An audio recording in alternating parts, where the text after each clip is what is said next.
আসসালামু আলাইকুম এভরিওয়ান, কেমন আছেন সবাই? আশা করছি সবাই ভালো আছেন। আমি সৌদি আরবের রিয়াদ শহরে বর্তমান আছি। বর্তমান যে পরিস্থিতি, আমরা প্রবাসীরা অনেক সমস্যার ভিতরে আছি।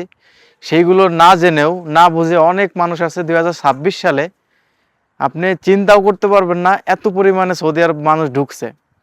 6-7 লাখের উপরে মানুষ ঢুকছে সৌদি আরবে, কিন্তু এর ভিতরে নিম্নতে 1 লাখ মানুষ হয়তোবা কাজ পাইছে, আর বেশিরভাগ মানুষ বর্তমান বেকার।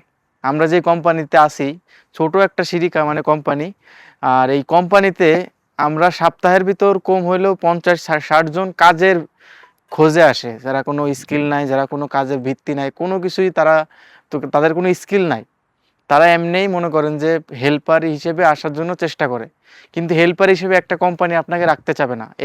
এই বিষয়টা অনেক নতুন ভাইয়েরা বুঝতে চায় না, আর এই না বুঝতে পাওয়ার কারণে অনেক মানুষ এসে প্রতারিত হচ্ছে, বলতেছে দালাল ভালো না, এটা ওইটা। দালাল তো আপনাকে নিয়ে আসতেছে মিথ্যা কথা বলে, ঠিক আছে, কিন্তু আপনার এটা বুঝতে হবে আসার পর আমাকে যে কোনো একটা কাজ বা যে কোনো একটা কিছু নিয়ে আমাকে আগাইতে হবে।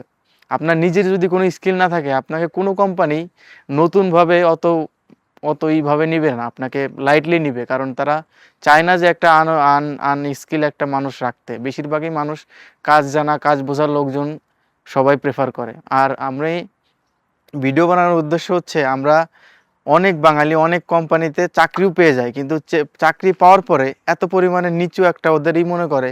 কারণ হচ্ছে একটাই, কারণ হচ্ছে সে কাজ জানে না। কাজ না জানলে আপনি যে কোনো কোম্পানিতে যাবেন, আপনি অনেক হেনস্থার শিকার হবেন, আপনি অনেক নিজেকে ছোট ফিল করবেন। তাই আমি বলতেছি, যেই ভিসায় আসুন না কেন, যেইভাবে আসুন না কেন, আকামা নিয়ে আসুন 15 মাসের। আপনি যেইভাবেই বলেন না কোনো দালালে, আপনি একটা জিনিস কনফার্ম থাকবেন যে 15 মাসের আকামা হলে যদি আপনার কোনো হাতে কোনো কাজ থাকে, অবশ্যই আপনি কাজ পাবেন। এই কথাটাই বাঙালিরা কেউ বুঝতে চাচ্ছে না।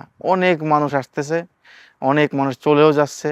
আমি ওই এয়ারপোর্টে অনেক ভিডিও দেখি, অনেক বাঙালিদের দেখি যে তাদের কাজ আছে, আকামা থাকা অবস্থায় পাঠাই দিচ্ছে। এইটাও আরেকটা কারণ আছে, যেটা আমি এখন ভিডিওতে আলোচনা করব। সেটা হচ্ছে, আপনি আপনার লিভার ভিসায় বা আপনার যেই আকামাতে লেখা যে আপনি কোন ক্যাটাগরিতে আপনি আছেন, লেবার না কোন টাইপের আপনার ভিসা, এই জিনিসগুলো আপনি চিন্তা ভাবনা করে তারপরে মনে করেন যে আপনি কাজে যে কোনো কোম্পানিতে থাকেন না কেন, বাইরে থেকে এসে আপনি কাজ করতেছেন, ওই কাজের ভিত্তিতে দেখা গেল ওই কোম্পানিতে বলদিয়া বা পুলিশ ঢোকার পরে আপনাকে ধরে নিয়ে যাচ্ছে বা আপনাকে দেশে পাঠিয়ে দিচ্ছে।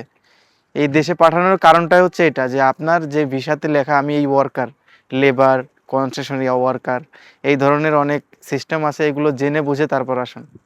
অনেক মানুষ আছে যারা আবাসিক হোটেলে রেস্টুরেন্টে চাকরি করে, বাইরের ভিসা, লেবার ভিসা।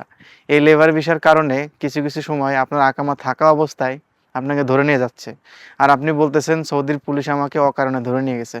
আপনি সৌদির অনেক জনপ্রিয় কন্টেন্ট ক্রিয়েটর আছে, যেমন বাংলাদেশের অনেক এজেন্সি আছে সৌদি আরবের রিয়াদে, দাম্মামে, এই সবার পেজ বা এইসব ইউটিউবারদের ফলো করতে পারেন। আর আমিও চেষ্টা করতেছি আপনাদের কিছু ইনফরমেশন দেওয়ার জন্য। আসসালামু আলাইকুম।